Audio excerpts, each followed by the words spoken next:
kama tutaonana macho. Unapomwona mtu macho unamwelewa vizuri zaidi. Kwa wale wa mbali naomba kama si usumbufu mje msogee karibu. Ndugu zangu wananchi wa Bukoba,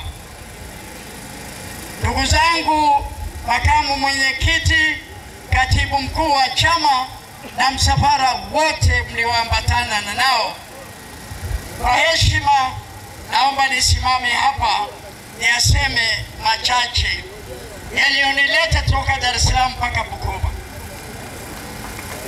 Ndugu zangu, la kwanza naomba niwarejeshe, niwakumbushe kwa maneno ya baba wa taifa Mwalimu Nyerere. Haya maneno aliyasema 1985 na akayarudia tena 1990. Mwalimu alisema hivi: kwa katiba tulionayo leo, kwa katiba yetu ya Jamhuri ya Muungano wa Tanzania, akija rais dikteta, nchi yetu itaingia kwenye udikteta. Hayo si maneno yangu. Najua watu wa CCM wafanye utafiti, najua hata maaskari wangu hao wafanye utafiti, lakini hayo ni maneno ya msingi. Mwalimu aliona hatari, na mlaumu kidogo, baada ya kugundua nchi yetu inaweza kuingia kwenye udikteta, angelichukua hatua akarekebisha katiba yetu ya mwaka 77, labda leo tusingekuwa hapa tulipo. Kwa bahati mbaya hakuirekebisha, na mimi sitaki kumhukumu, kwa sababu alifanya aliyoweza kwa wakati wake, na hapakuwa na udikteta wakati wake. Nadhani wote tunakubaliana hilo. Ana mengi aliyoharibu, ana mengi aliyofanya kwa ajili ya taifa hili. Kama binadamu tutamlaumu kwa aliyoharibu, hawezi kuokoka.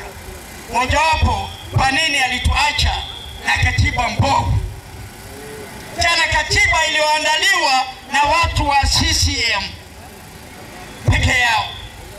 Kwa wale wasiojua, katiba yetu ya leo iliandaliwa na watu 20 wakiongozwa na mzee Thabit Kombo pamoja na katibu wake Bwana Pius Msekwa.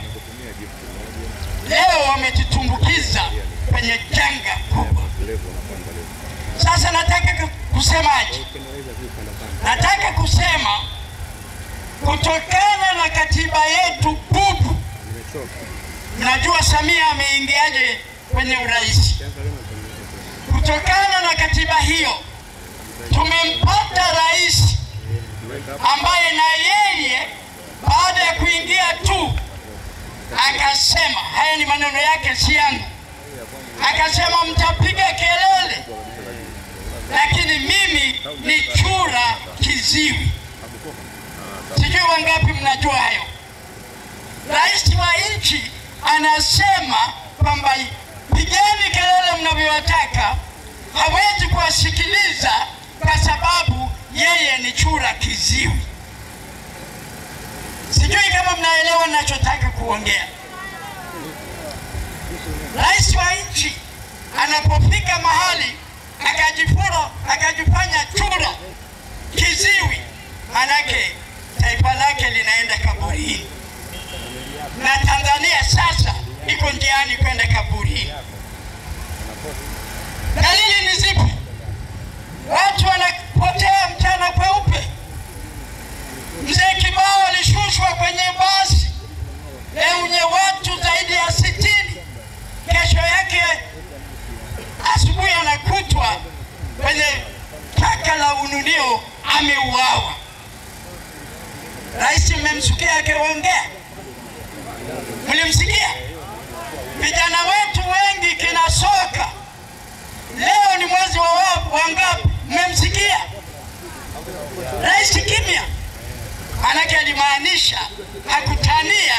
kwamba yeye ni chura kiziwi.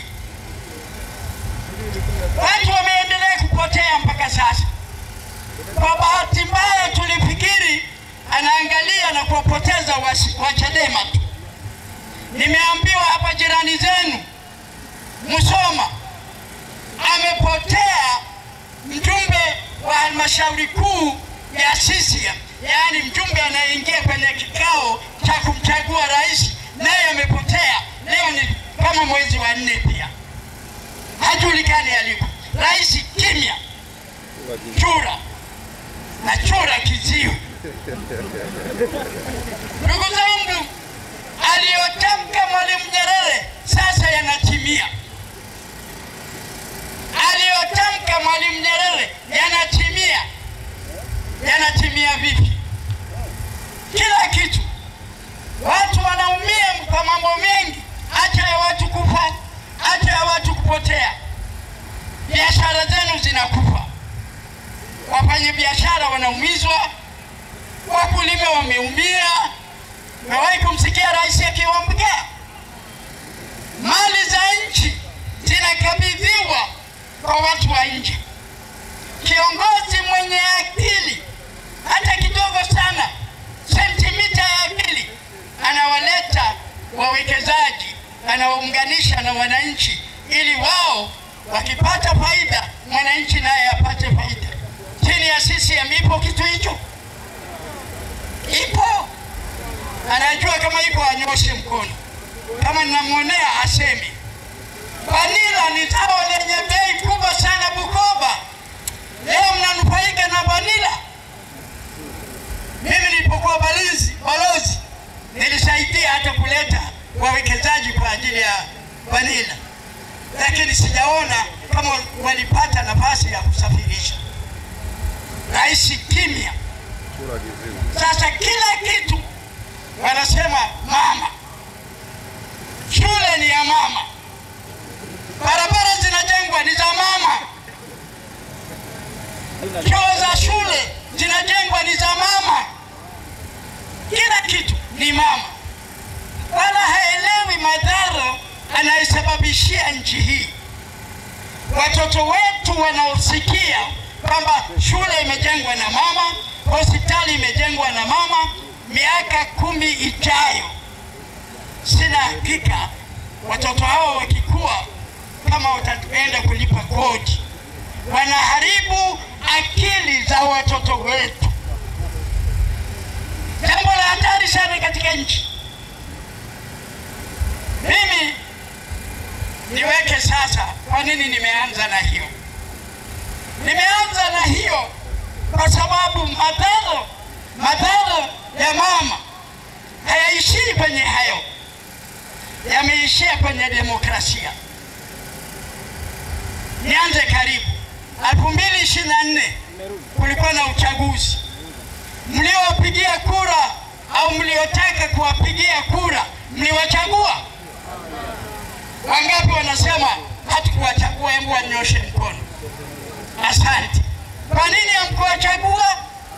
Kwa sababu sheria ilikuwa mbovu, katiba ilikuwa mbovu, kanuni zilikuwa mbovu, na hakika makamu mwenyekiti baadaye atafafanua hilo. Kwa ajili ya muda mimi nisiingie kule. Lakini wananchi hawakupata fursa ya kuweka watu wao. Leo nchi nzima tuna serikali za vijiji hazijachaguliwa na wananchi kwa sababu 2024 kanuni zilikuwa mbovu, na kutokana na kanuni hizo walikimbia na masanduku. Maaskari wakaingizwa. Tena wengine ni maaskari wa magereza. Kwa miaka yangu 77 ni mara ya kwanza nasikia askari wa magereza ameingia kwenye kituo cha kura. Sijui ameenda kufanya nini. Askari wa magereza kazi yake ni magerezani kuwalinda mahabusu na wafungwa. Kwenye kituo cha kura alienda kufanya nini? Ndio tunaposema sheria ni mbovu, katiba mbovu, kanuni mbovu, ndio maana yake. Walituita kwenye picha fulani ya udanganyifu. Nyika anaweza kueleza, walienda kutoa maoni, hawakupokea hata kitu kimoja kwenye pointi walizopeleka kina Nyika. Maaskofu, najua wa KKT alienda, askofu wa TC alienda, hakuna hata kitu moja walichokichukua kutoka kwenye pendekezo ya hawa wazee. Sasa nikisema sura tulioambiwa ya chura kiziwi, kumbe haikuishia tu kwenye kuua watu, lakini inaua na demokrasia yetu. Sawa? Sasa tunapokuja hapa na kauli mbiu ya no reform, no election, maana yake ni kwamba tumechoka na tumekataa kwenda kwenye uchaguzi kwa sheria mbovu, katiba mbovu, kanuni mbovu, kwa sababu hata tukienda, kwanza hatutapata viongozi tunawataka, lakini ya pili, watu wetu watapigwa risasi kama ilivyotokea mwaka jana. Tunahitaji kwenda kwenye uchaguzi ili watu wauawe. Zoezi la uchaguzi halipaswi kuwa zoezi la kutupeleka makaburini baada ya vijana wetu kuuliwa. Nadhani naeleweka hapo. Zoezi la uchaguzi ni zoezi la kiraia. Ukienda nchi za wenzenu, mimi nimeishi nje, wala kwenye mkutano kama huu hutamkuta askari mwenye mabomu hapo. Haya yote ni kushindwa kwa mfumo, na kwa sababu wameshindwa wanajilinda na mabomu. Nani anamshambulia askari hapa amepao madudu ya ajabu hapo kifua? Na ninaposema haya niwakumbushe kauli ya mwalimu, alafu nimalizie. Mwalimu alisema maaskari wetu sio maumuna. Mimi sijui maana ya maumuna, lakini nadhani neno baya. Yaani askari wetu sio wajinga. Polisi wetu, jeshi letu la wananchi, usalama wetu wa taifa sio maumuna. Hotuba ya mwalimu ya tarehe 16 Agosti mwaka 1990 kwenye mkutano mkuu wa CCM. Akasema, na hayo maneno ni muhimu, akasema kwa sasa tuko kwenye mfumo wa chama kimoja. Tukiwa kwenye mfumo wa chama kimoja, askari wetu watautunza na kuulinda mfumo wa chama kimoja kwa sababu ndio tulionao. Lakini tukiingia kwenye mfumo wa vyama vingi, askari wetu nao watalinda mfumo wa vyama vingi. Ulizeni kama leo wanalinda chama chetu hapa. Kama wanatulinda, kutulinda sio maana yake kusimama pale. Kusimama mtu yote anaweza kusinda tukajilinda. Hamwezi kujua tulipokuwa njiani OCD akataka kutuhamisha, kutupitisha porini, tukamkatalia OCD pole. Sasa nimalizie. Nimeeleza haya kwa sababu tumesema sasa tumechoka, kwa sababu mama mwenyewe ametuchosha na hatutarudi nyuma. Tumesema kama katiba haitabadilika, sheria haitabadilika, kanuni haitabadilika, hatutakwenda kwenye uchaguzi na uchaguzi hautakuwepo. Hebu nione wangapi wanaunga hiyo kauli mbiu ili niteremke. Asante sana watu wa Buka. Kwa hiyo lengo lote la no reform, no election ni kuhakikisha Watanzania wetu hawatauawa tena kwenye uchaguzi. Hatutafanya kwenye uchaguzi kwa sababu tunajua kura zitanyang'anywa, na kwa sababu mwalimu alituambia kwamba CCM na rais wake ni madikteta. Tuna sababu zote za kuwaondoa madikteta, turudishe nchi yetu kwenye demokrasia ambayo tumeishi nayo kwa muda mrefu sasa. Wangapi wanakubali twende na